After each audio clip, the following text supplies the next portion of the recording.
अच्छा जरा moles, pure moles का क्वेश्चन, स्टोइचोमेट्री का क्वेश्चन देख लेते हैं।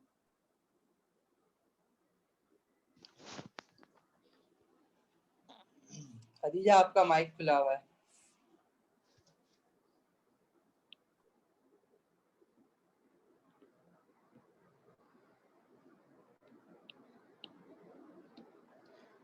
क्वेश्चन 17 देखो क्या कह रहा है। What is the relative molecular mass of CuSO4 5H2O। तो ये जो चीज होती है ना, ये होती है वाटर ऑफ क्रिस्टलाइजेशन। अगर पानी इस तरह से साथ लिखा हुआ है ना मोल्स में, तो इसको हम कहते हैं वाटर ऑफ क्रिस्टलाइजेशन। तो इस पूरे मॉलिक्यूल का मास निकालते हैं ना, तो वाटर का मास भी इसमें फिर ऐड कर देते हैं। कितने वाटर का मॉलिक्यूलर मास? 5 मोल। ये जो नंबर लिखा हुआ है ना, ये भी मोल्स को रिप्रेजेंट कर रहा है। और इस पूरी चीज को हम कहते हैं वाटर ऑफ क्रिस्टलाइजेशन।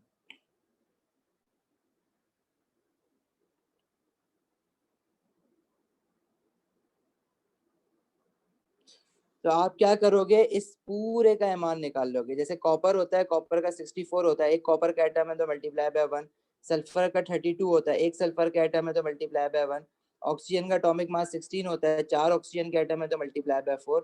इसी तरह वाटर का, पूरे वाटर का मॉलिक्यूलर मास निकालो तो कितना निकलता है? 2 × 1 हाइड्रोजन प्लस 16 18।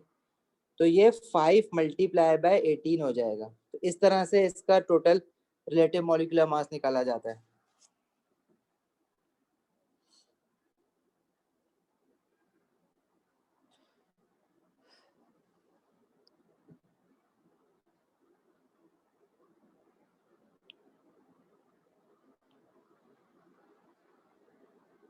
अच्छा थोड़ा सा अब स्टोइचियोमेट्री देखते हैं। ये तो आसान आसान से क्वेश्चन थे जो अभी तक देख रहे हैं। बस इस ये आसान क्वेश्चन जो आते हैं, मेक श्योर कि इनकी प्रैक्टिस तो अच्छी करो, क्योंकि इनमें तो मार्क्स लूज नहीं होंगे।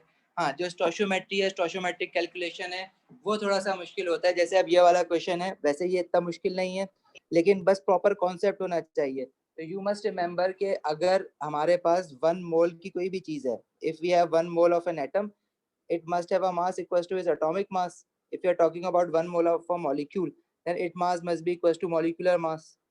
And 1 mole of anything has 6.02 exponent 23 atoms, molecules or ions.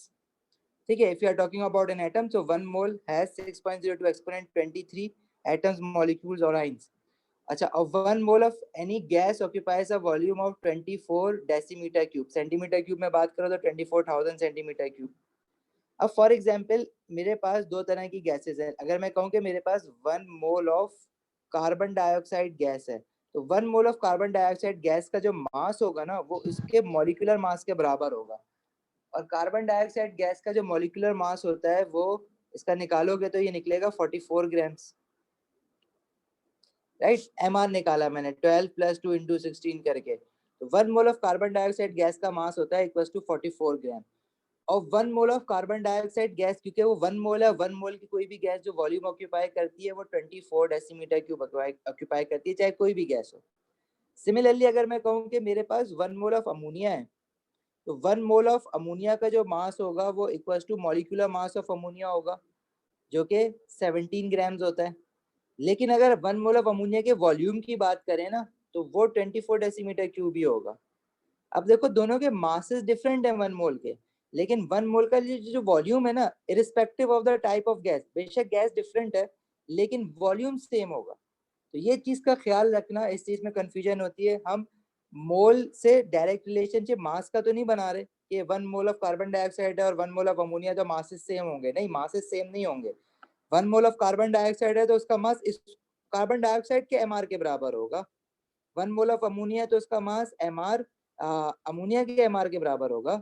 लेकिन 1 मोल ऑफ कार्बन डाइऑक्साइड अगर है ना, तो उसका जो वॉल्यूम है वो 1 मोल की कोई भी गैस लेके आ जाओ ना, चाहे कार्बन डाइऑक्साइड हो, चाहे अमोनिया हो, चाहे कार्बन मोनोऑक्साइड हो, चाहे सल्फर डाइऑक्साइड हो, उसका वॉल्यूम 24 डेसीमीटर क्यूब ही होगा एट आरटीपी। अब यहाँ पे ये कह रहा है इस क्वेश्चन में, a volume of ethane C2H6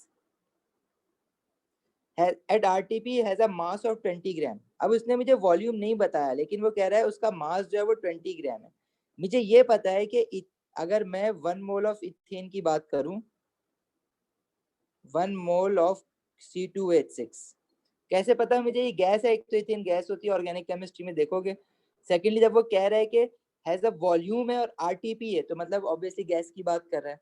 तो 1 मोल ऑफ इथेन की अगर मैं बात करूं तो 1 मोल ऑफ इथेन का जो मास होता है वो उसके एमआर के बराबर होता है, मॉलिक्यूलर मास के बराबर होता है, और वो वॉल्यूम ऑक्यूपाई करता है 24 डेसीमीटर क्यूब। लेकिन यहाँ पे वो कोई और मास दे रहा है, उसका एमआर के बराबर नहीं दे रहा, और उसकी वॉल्यूम नहीं बता रहा तुम्हें। फिर कह रहा है कि what is the mass of an equal volume of propane, मतलब इतनी ही वॉल्यूम का अगर प्रोपेन भी होगा तो उसका मास कितना होगा।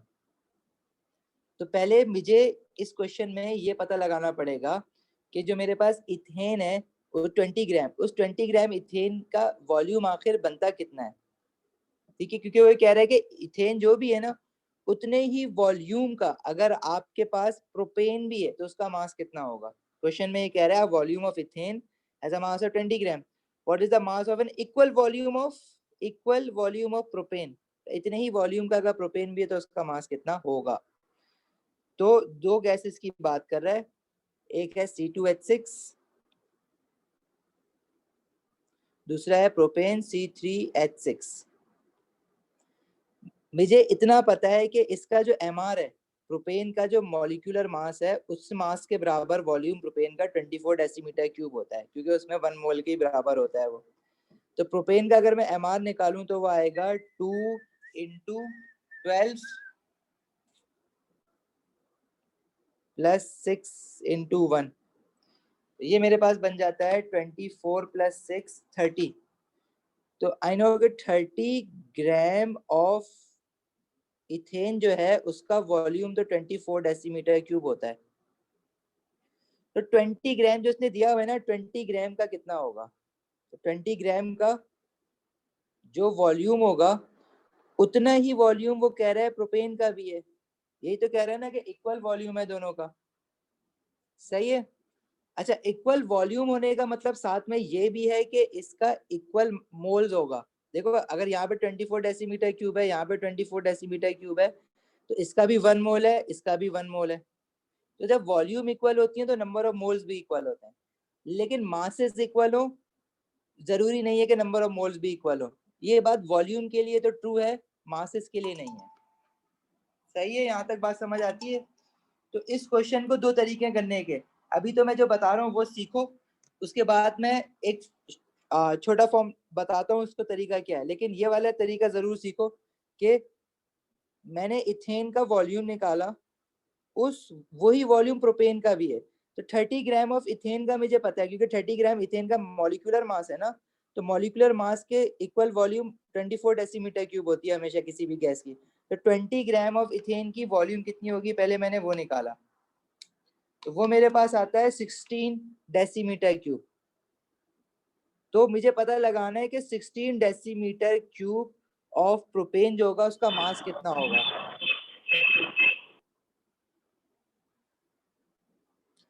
अच्छा, see what is the mass of equal volume of propane C3H6।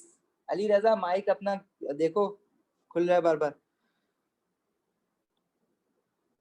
इसका एमआर है 3 × 12 + 6। प्रोपेन का एमआर निकालो, प्रोपेन का एमआर हमारे पास आ रहा है 42। 42 का मतलब है कि अगर प्रोपेन के एमआर के इक्वल मास होगा 42 ग्राम, तो वो 24 डेसीमीटर क्यूब की वॉल्यूम ऑक्यूपाई करेगी।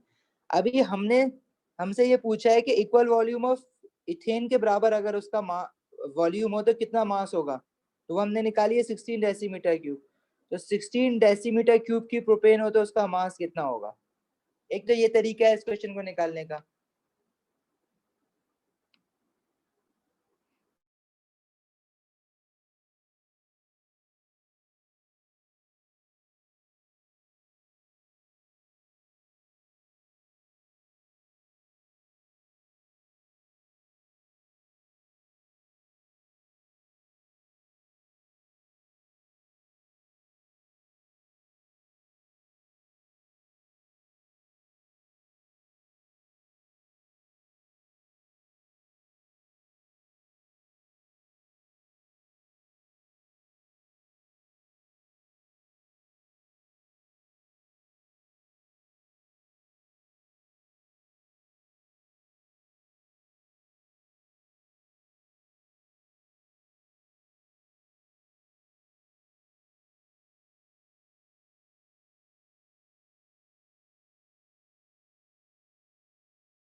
आवाज आ रही है अभी?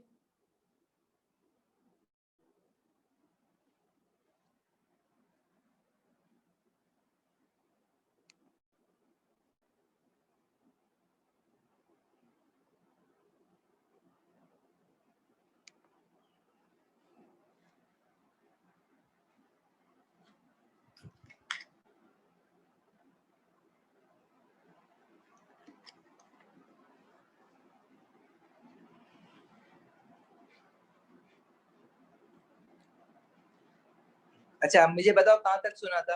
मैं ये पूछ रहा था कि ये जो हमने क्वेश्चन करा है, कितने लोग हैं जिनको ये वाला मेथड समझ नहीं आया? उसवा, हसन, खदीजा, कबीर, जवाब दो जल्दी से। अहमद, जारा, हमदान।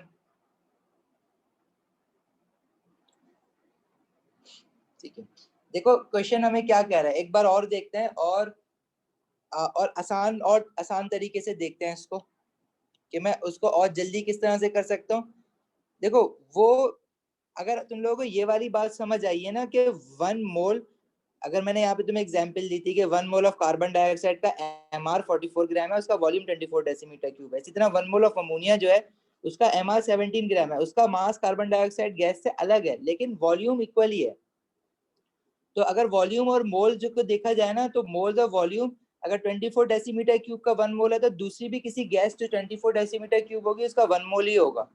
लेकिन मासेस के केस में ऐसा नहीं है। अगर वॉल्यूम 24 डेसीमीटर क्यूब है, तो कार्बन डाइऑक्साइड का मास 44 ग्राम है, और अमोनिया का अगर 24 डेसीमीटर क्यूब है, तो उसका मास 17 ग्राम है। तो मासेस के केस में ऐसा नहीं होता है। मतलब अगर मैं बात कर रहा हूँ ना इथेन की, वो कह रहा है इथेन जो है ना C2H6 है 20 ग्राम, लेकिन मुझे पता है कि अगर इथेन का मेरे पास 1 मोल हो, तो उसका मास जो होगा वो इथेन के मॉलिक्यूलर मास के इक्वल होता है, जो कि मैंने निकाला है। मॉलिक्यूलर मास इथेन का निकाल सकते हो C2H6 के फॉर्मूले से, जो कि निकल रहा है 30 ग्राम। तो और उसका जो वॉल्यूम होगा 1 मोल का, वो होगा 24 डेसीमीटर क्यूब। उसने मुझे जो है ना, क्या कहते हैं, मास दिया हुआ है 20 ग्राम। बोले 20 ग्राम इथेन का जो भी वॉल्यूम बन रहा है, उतना ही वॉल्यूम प्रोपेन का भी अगर हो, तो उसका मास कितना होगा। अगर मैं प्रोपेन की बात करूं ना, तो प्रोपेन है C3H, अच्छा ये सॉरी प्रोपीन है, propene is not propane, propene C3H6, this is 1 मोल। इसका जो एमआर मैंने निकाला है, वो हमारा निकला है C3H6 का 3 into 12 plus 6 is 42। हाँ, C3H6, यस 42, ये 42 ग्राम है। लेकिन वॉल्यूम इसका भी 24 डेसीमीटर क्यूब ही है, सही है।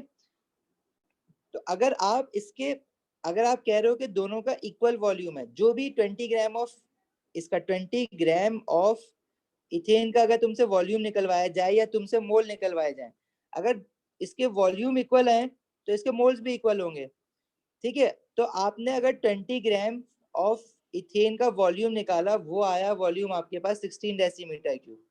आप चाहते तो उसके मोल्स निकाल लेते, मोल्स भी आप कंपेयर करवा सकते हो।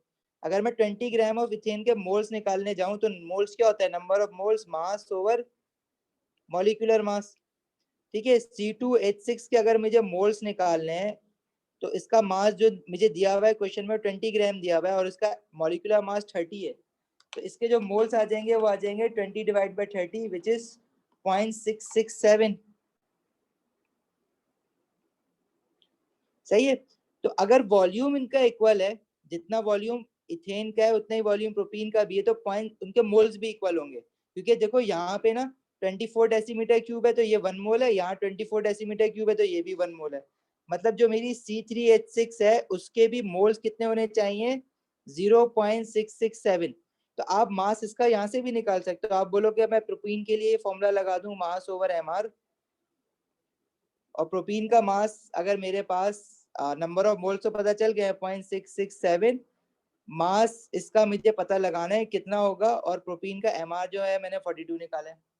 अब यही काम यहाँ से भी कर सकते हो, यहाँ से भी सेम आंसर आएगा 28 ग्राम। अब इसमें से जिसको जो चीज समझ आती है उस चीज को फॉलो कर लो। मुझे सिर्फ वो वाले लोग बताओ जिनको इसमें से कुछ समझ नहीं आया, प्रोवाइडेड दैट कि उन्होंने मोल्स पढ़ा हुआ मेरे साथ पहले था।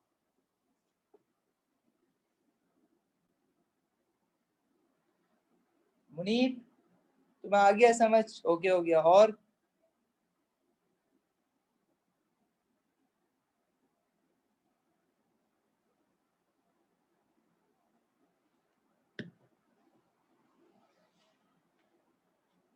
उसवा, अली, अहमद,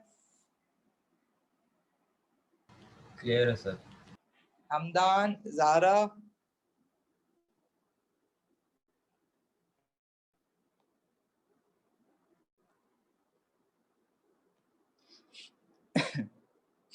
तो देखो ये आपने बेसिक कॉन्सेप्ट बनाना है अपना कि मोल्स इक्वल है तो वॉल्यूम भी इक्वल है। जब ये सारे कॉन्सेप्ट बन जाएंगे ना तो इस क्वेश्चन में इतना टाइम नहीं लगना है। ठीक है, आपने क्वेश्चन पढ़ा वॉल्यूम ऑफ इथेन है C2H6 has a mass of 20 gram, what is the mass of an equal volume of propane.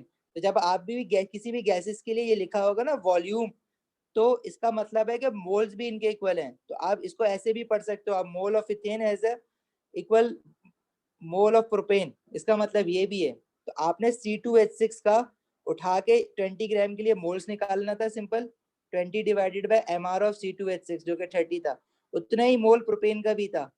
ठीक है, और उसका मास निकालने के लिए आपने बस सिंपल mr रखना था और मोल ऊपर से निकाल के या नीचे रखना था।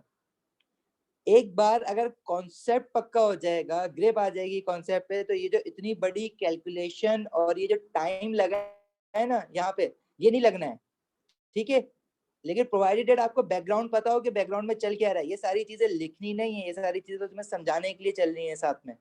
अगर आपको बैकग्राउंड पता है तो आपने ये क्वेश्चन हार्डली हार्डली आपका मेरे ख्याल से 10 सेकंड भी नहीं लगेंगे करने में, प्रोवाइडेड डेट को आपको बैकग्राउंड क्लियर कट पक्का ग्रिप हो माइंड में।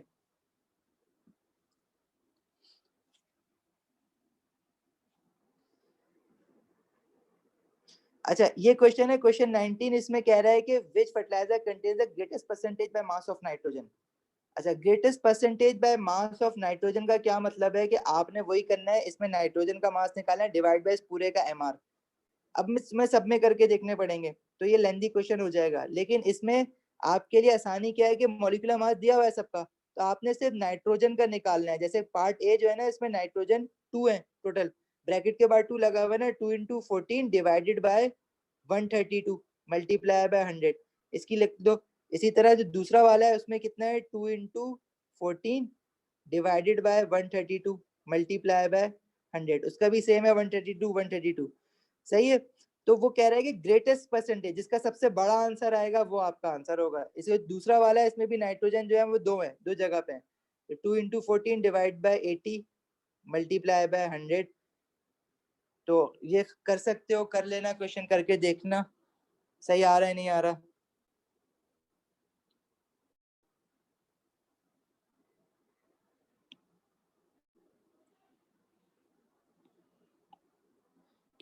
अच्छा एम्पेरिकल फॉर्मूला हम लोगों ने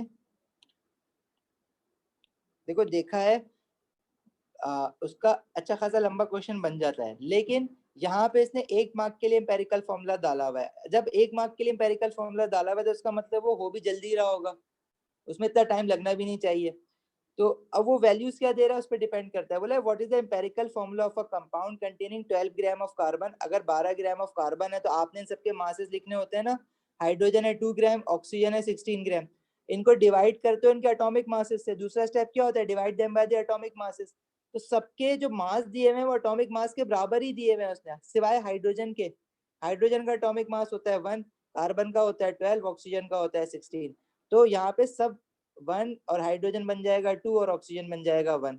फिर आप क्या करते हो, इनमें से जो स्मॉलेस्ट नंबर होता है उससे सबको डिवाइड करते हो। अब ये बिल्कुल क्लियर कट मुझे पता चल रहा है कि 1 1 से डिवाइड करना है, करेंगे डिवाइड तो वही चीज बन जाएगी। तो करके यहाँ पे एग्जाम में बैठ के करने की जरूरत नहीं है, तुम समझ गए कि यहाँ पे C1 बना, H2 बना और ऑक्सीजन 1 बना, तो ये आ गया फॉर्मूला। 1 मिनट क्या इसमें, तो भाई 15 सेकंड में ये कहानी पूरी लिपट जाएगी तुम्हारी। तो CH2O। तो क्वेश्चन देख के घबराया नहीं करो कि हमने थ्योरी का हिसाब से क्वेश्चन किया हुआ है, इसकी वैल्यूज ही नहीं दी हुई उसने ऐसी, ना तुम्हें कैलकुलेटर उठाने की जरूरत पड़ेगी इसमें, ना ही टाइम लगेगा।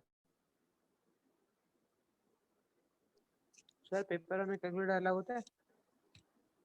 पेपर में केमिस्ट्री के हर पेपर में तुम्हें कैलकुलेटर अलाउड है, पेपर 1, पेपर 2, पेपर 4। सही है। साइंस के हर सब्जेक्ट में, फिजिक्स, केमिस्ट्री, मैथ्स, सब मैथ्स का नहीं, बायो का, फिजिक्स, केमिस्ट्री, बायो, सब में आपको कैलकुलेटर अलाउड है, सारे पेपर्स में। मैथ्स के शायद एक पेपर में अलाउ नहीं होता ना, पेपर 1 में, बाकी सब में होता है।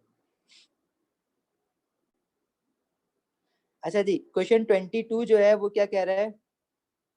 The diagram shows the structure of the atoms of the element L and M. अब L को बता सकते हो कौन सा है, प्रोडक्ट टेबल से देख के M को भी बता सकते हो। इसके पास 3 प्रोटॉन है, जिसके पास 3 प्रोटॉन होते हैं तो आपने प्रोडक्ट टेबल से देख लेना है कि 3 प्रोटॉन किसके पास होते हैं, लिथियम के पास होते हैं। और ये M जो है उसके पास कितने प्रोटॉन है? 8 प्रोटॉन। 8 प्रोटॉन भी हमें पता है ऑक्सीजन के पास होते हैं। The element combine to form a compound, what is the mass of 1 mole of this compound. अब आपने पहले देखना है कि कंपाउंड बन कैसे रहा है। लिथियम ग्रुप 1 का, इस पे चार्ज आता है +1, ऑक्सीजन ग्रुप 6 का, इस पे चार्ज आता है -2। इसका फॉर्मूला क्या बनता है? Li2O। आपने इसके 1 मोल का मास किसके बराबर होता है? 1 मोल का मास किसी भी कंपाउंड के मॉलिक्यूलर मास के बराबर होता है। आपने इसका mr निकालना है बस, जो कि आप प्रोडक्ट टेबल से इनके मास नंबर देखना चाहो देख लो, यहाँ से प्रोटॉन का न्यूट्रॉन करके मास नंबर निकालना चाहो वो भी निकाल लो, तो यहाँ से आपके पास एटॉमिक मासेस आ जाएंगे। ठीक है। लिथियम का जैसे एटॉमिक मास है 7, और ऑक्सीजन का एटॉमिक, 2 लिथियम एटम है, ऑक्सीजन का एटॉमिक मास है 16। ठीक है। तो क्वेश्चन आसान भी है, मुश्किल भी है, रेंज करेंगे तो हर क्वेश्चन पूरे के पूरे 40 मार्क्स के पेपर में सारे के सारे क्वेश्चन तो मुश्किल नहीं आएंगे ना तुम्हारे, कुछ मुश्किल भी होंगे, कुछ आसान भी होंगे। प्रैक्टिस करके जाओ बस चीजों की। अच्छा, ये क्वेश्चन 23 जरा करने की कोशिश करो।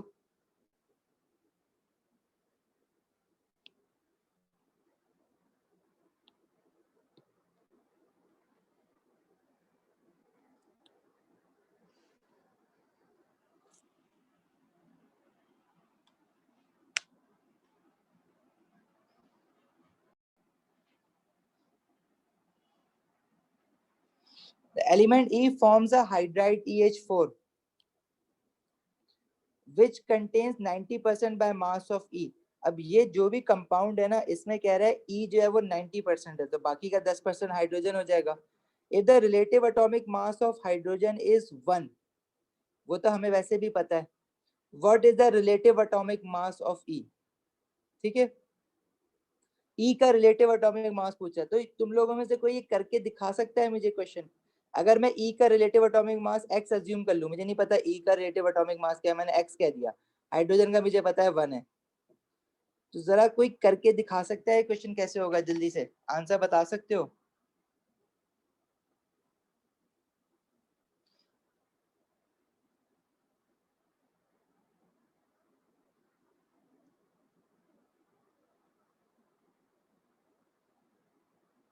रेहान किस तरह से किया बताओ?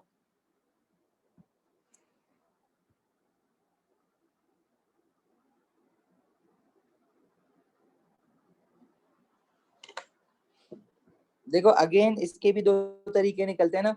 अगर मैं इस बोलूं कि जो टोटल मास है इसका, वो मॉलिक्यूलर मास, वो मुझे मैं निकाल नहीं सकता क्योंकि मुझे ई का एटॉमिक मास नहीं पता। लेकिन मैं परसेंटेज बाय मास ऑफ ई अगर निकालूं तो मैं बोलूंगा ई एक्स, इसका एम आर है, और ई के कितने एटम है? 1 एटम है, तो मल्टीप्लाई बाय 1 वो मैं कर नहीं रहा। नीचे क्या हो जाएगा? एक्स, और हाइड्रोजन का क्या होगा? 4 × 1, 4। ठीक है, तो ये क्या आ जाएगी? परसेंटेज बाय मास ऑफ ई। अगर इसको मैं मल्टीप्लाई बाय 100 करूँ तो ये कितना आना चाहिए मेरे पास? 90%। सही है।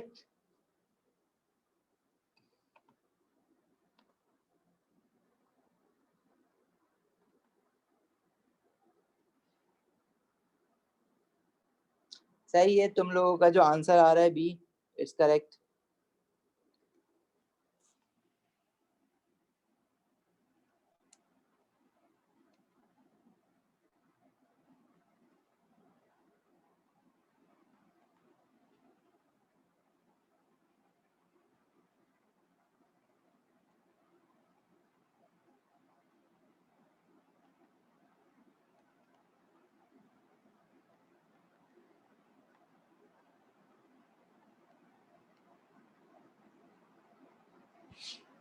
ठीक है, निकाल लो यहाँ से आंसर। आ गया है सबका? आंसर 36 आ रहा है बी। बस सॉल्व करना है इसको, मैथ्स है। 100 वाले जाके डिवाइड करो, 90 डिवाइडेड बाय 100, ये हो जाएगा x ओवर x प्लस 4। ठीक है, तो ये बना 0.9, x प्लस 4 उधर ले जाओ, ये यहाँ पे रह जाएगा x, तो that would be 0.9x plus 0.9 into 4 हो जाएगा 3.6, तो x minus 0.9x equals to 3.6, तो x minus 0.9x is 0.1x is equals to 3.6, so x would be 3.6 divided by 0.1, तो ये बना 36।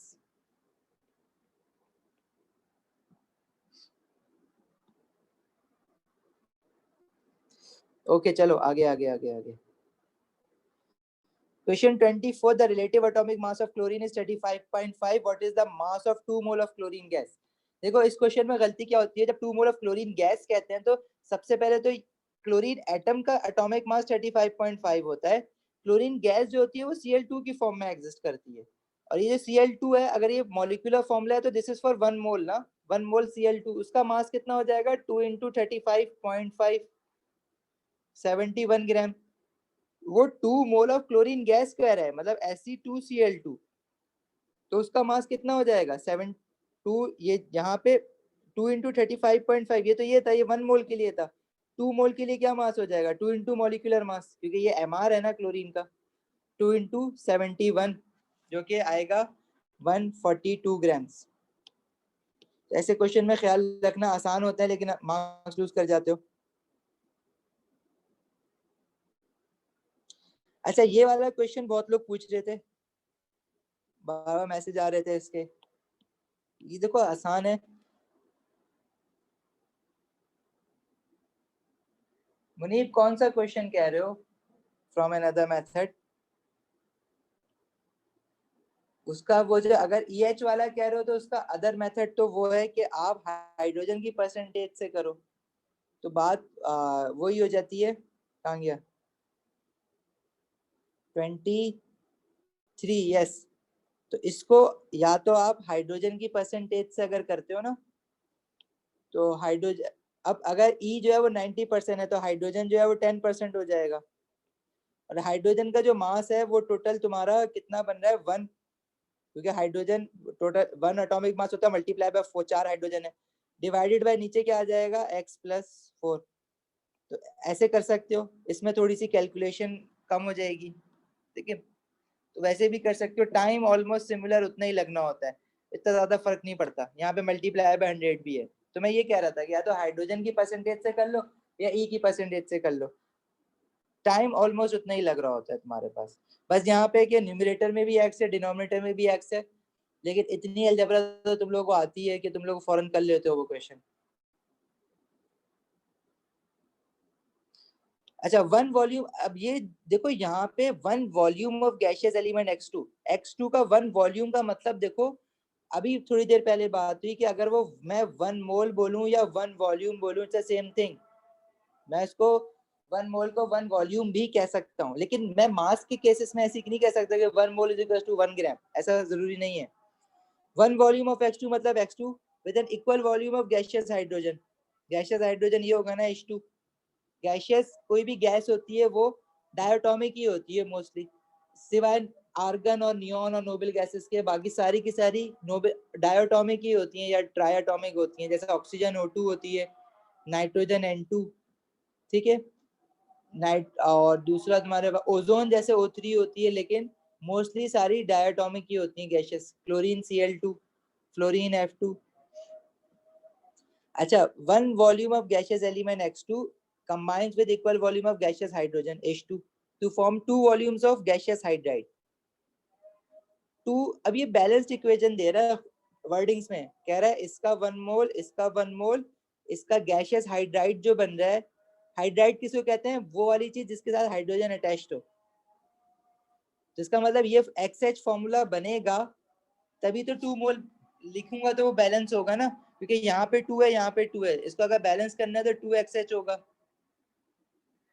सही है। तो वो तुमसे ये पूछ रहा है what is the formula of hydride of x। Hydride of x का फॉर्मूला क्या है XH, मतलब X1 और H1, इसको या तो HH लिख दो या HX लिख दो, एक ही बात है।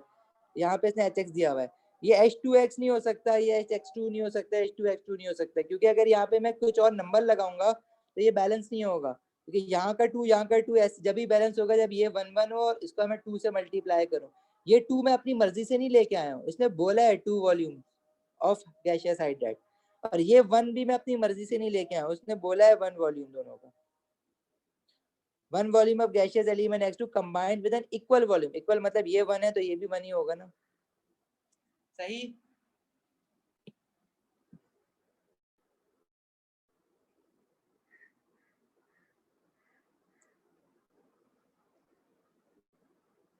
अच्छा क्वेश्चन 28 अगेन, इसमें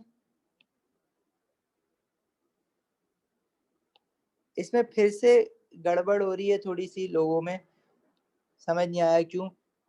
what has the same mass as 0.25 mole of copper atoms. तो सेम मोल्स होंगे अगर तो वो सेम मास नहीं होगा, देखो वो वॉल्यूम्स के लिए बात होती है, अगर सेम मोल है तो वॉल्यूम भी सेम होगा चाहे कोई भी गैस हो। अब यहाँ पे ए बी सी डी सब में डिफरेंट चीजें दी हुई है, ए में दिया हुआ है 0.5 mole of oxygen molecule O2 होता है। अब अगर 0.25 मोल ऑफ कॉपर है, तुम कहोगे अगर यहाँ पे इसका भी 0.25 किसी का मोल होता तो वो सेम मास होता, नहीं। अगर फॉर एग्जांपल मैं यहाँ पे 0.25 मोल ऑफ ऑक्सीजन भी कह देता तो उसका मास डिफरेंट होता है as compare to 0.25 mole of copper atoms, ठीक है। वो सिर्फ वॉल्यूम के लिए, और वो भी सिर्फ और सिर्फ गैसेस के केस में। अगर मैं कह दूं कि मेरे पास 0.25 मोल ऑफ नाइट्रोजन है, हाँ उसका वॉल्यूम 24 डेसीमीटर क्यूब होगा, ऑक्सीजन का भी वॉल्यूम 24 डेसीमीटर क्यूब होगा, लेकिन 0.25 मोल ऑफ ऑक्सीजन का मास जो होगा वो डिफरेंट होगा from 0.25 mole of nitrogen. Hopefully ये बात तुम लोगों को अब तक समझ आई है, नहीं आई तो एक बार इसी लेक्चर की रिकॉर्डिंग जरूर देखना, ये जरूरी है बात समझना, वरना बहुत सारे क्वेश्चन फंस जाएंगे।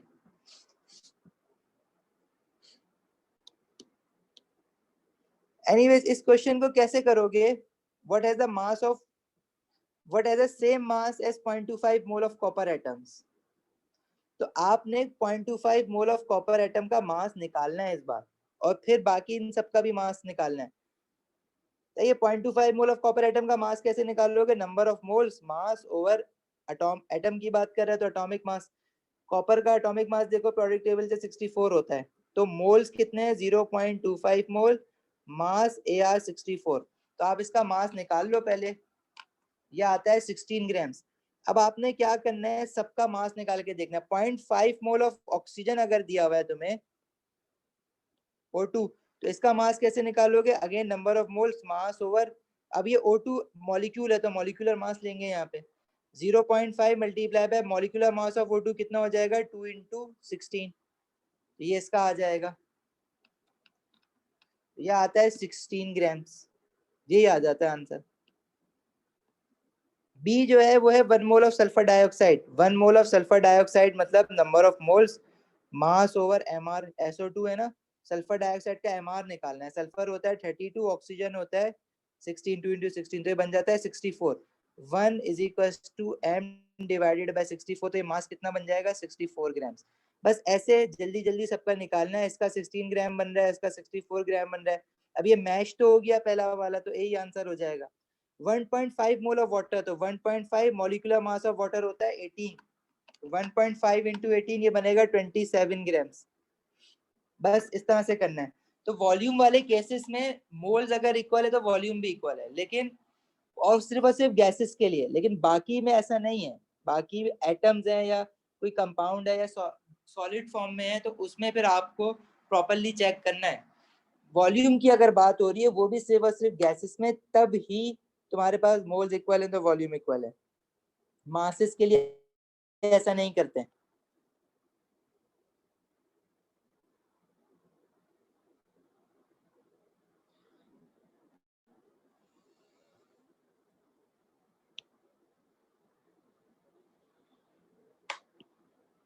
अच्छा ये वाला क्वेश्चन,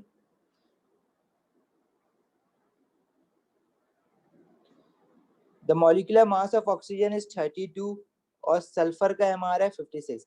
ऑक्सीजन का एमआर 32 क्यों है? क्योंकि O2 होता है, एक ऑक्सीजन का एटम का होता है 16, तो ये बन जाता है 32 ग्राम। सल्फर का, सल्फर S2 होता है या सल्फर सिर्फ S होता है या S3 होता है या S4 होता है, वो हमें पता नहीं है। वो ये बोल रहा है कि उसका जो एमआर है वो 256 बन रहा है। हाँ, सल्फर का जो एटॉमिक मास है वो मैं बता देता हूँ, वो 32 ग्राम होता है। तो मैं 32 को अगर 1 से मल्टीप्लाई करूंगा तो इसका एमआर जो है 32 बन जाएगा, 2 से मल्टीप्लाई करूंगा तो 64 बन जाएगा। वो कह रहा है उसका एमआर 256 है। सल्फर में कितने एटम्स हैं? 32 को कितने एटम से मल्टीप्लाई करें सल्फर के कि 256 बने? सही है, तो 256 डिवाइड बाय 32 करो तो ये x आता है 8। मतलब सल्फर जो एग्जिस्ट करता है ना वो S8 की फॉर्म में एग्जिस्ट करता है, लाइक दिस।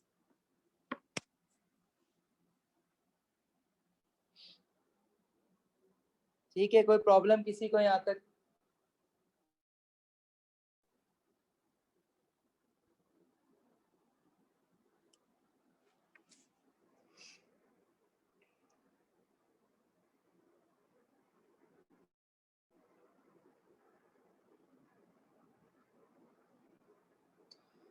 अच्छा, ये जो क्वेश्चन 35 है, ये कह रहा है कि 1 mole of a sample of hydrated sodium sulphide contains 162 gram of water of crystallization। और 162 grams of water of crystallisation का क्या मतलब है? कह रहा है कि इसके 1 मोल में, मतलब ये जो अगर मैंने फॉर्मूला लिखा हुआ है ना Na2S3H2O, तो इसमें 3 मोल ऑफ वाटर है। इसका मतलब क्या है कि it has 3 mole of water, और यहाँ पे इसका 1 मोल है। तो इसके 1 मोल का जो मास होगा वो उसका टोटल मॉलिक्यूलर मास होगा। उसमें से वाटर सिर्फ कितना है? 3 मोल्स ऑफ वाटर है, तो वाटर का मास कितना हो जाएगा? 3 × 18, क्योंकि वाटर का एमआर 18 होता है। सही है, इसका आ जाएगा 54, मतलब इसमें वाटर जो है वो 54 ग्राम्स है। इसमें वाटर कितना है? देखो इसका भी 1 मोल है, सबका 1 मोल दिया हुआ है इसने। इसमें वाटर कितना है? 5 × 18। इसमें वाटर कितना है? 7 × 18। और इसमें वाटर कितना है? 9 × 18। तो 5 × 18 90 होता है, 7 × 18 126 होता है, और 9 × 18 is 162। D is the answer.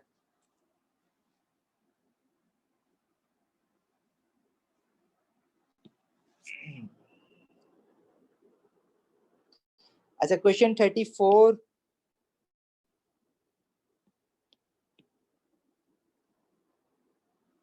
Question 34 पढ़ो।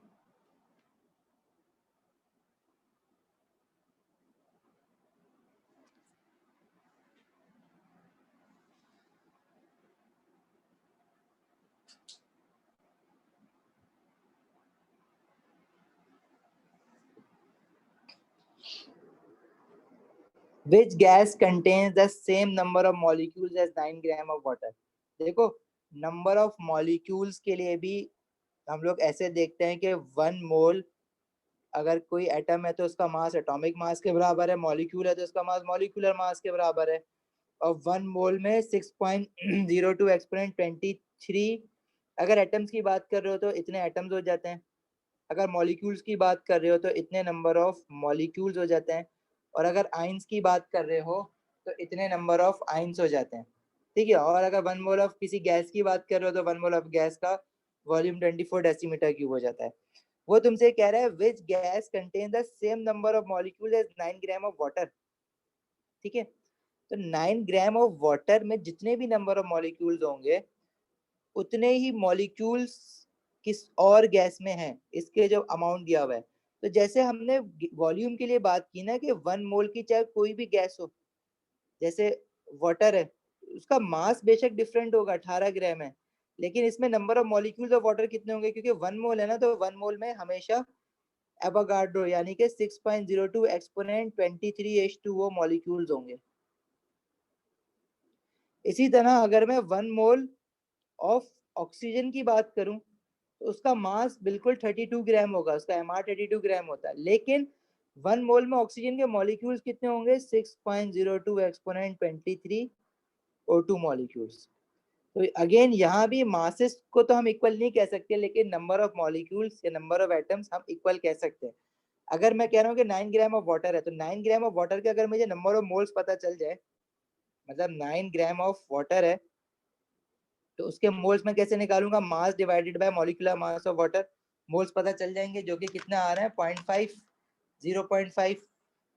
ठीक है, तो 0.5 मोल्स ऑफ वाटर अगर है तो उसका मास कितना 9 ग्राम है। ठीक है, 1 मोल में नंबर ऑफ एटम 6.02 एक्सपोनेंट 23 होते हैं, तो मोल्स हाफ हो गया है, तो नंबर ऑफ मॉलिक्यूल भी एग्जैक्टली हाफ हो जाएगा। ठीक है, अच्छा, मतलब कहने का ये है कि जिसके यहाँ पे मोल्स इक्वल है ना, जिस 9 ग्राम ऑफ वाटर के मोल है 0.5, तो जिसके मोल्स 0.5 होंगे इसमें से, उसके नंबर ऑफ पार्टिकल्स भी उतने ही होंगे जितने मॉलिक्यूल्स ऑफ वाटर है 9 ग्राम के। बस कहने का मकसद ये है। तो 2 ग्राम ऑफ हाइड्रोजन, हाइड्रोजन का एटॉमिक मास होता है 1, तो 2 डिवाइडेड बाय 1, लेकिन ये हाइड्रोजन गैस कह रहा है, तो हाइड्रोजन गैस है, सॉरी, हाइड्रोजन इज H2, तो उसका मॉलिक्यूलर मास कितना हो जाएगा 2, तो इसके मोल कितने बन जाएंगे 1 मोल। 14 gram of nitrogen, nitrogen gas होती है N2, इसका एटॉमिक मास 14 होता है, तो मॉलिक्यूलर मास कितना हो जाएगा 2 इंटू 14 विच इज 28, तो इसके आ जाएंगे 0.5 मोल। 32 ग्राम ऑफ ऑक्सीजन के लिए निकालो, तो ऑक्सीजन का मास है 32, ऑक्सीजन का MR होता है O2 है, तो 2 इंटू 16 32, तो ये भी 1 मोल बनेगा। आंसर तो वैसे पता चल गया है बी, बाकी करके भी देख लो। कार्बन डाइऑक्साइड का MR होता है 44 ग्राम, इसका मास है 44, तो 44 डिवाइडेड बाय 44, अगेन ये भी 1 मोल बनेगा।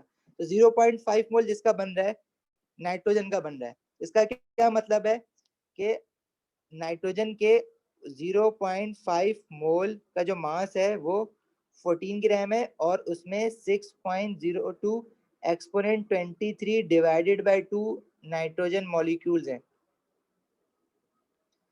वाटर में भी यही हिसाब किताब है, वाटर की भी 0.5 मोल है, लेकिन उसका मास फिर मास सेम नहीं होंगे, मास डिफरेंट होता है। मास कितना है उसका 9 ग्राम 0.5 मोल का, और अगेन उसके मॉलिक्यूल्स भी उतने ही है जितने नाइट्रोजन के है, that is 6.02 exponent 23 divide by 2 water molecules. बस इस चीज को समझना और सीखना है किसी तरह। ठीक हो गया? किसी का कोई सवाल, कोई चीज यहाँ तक समझ ना आई हो?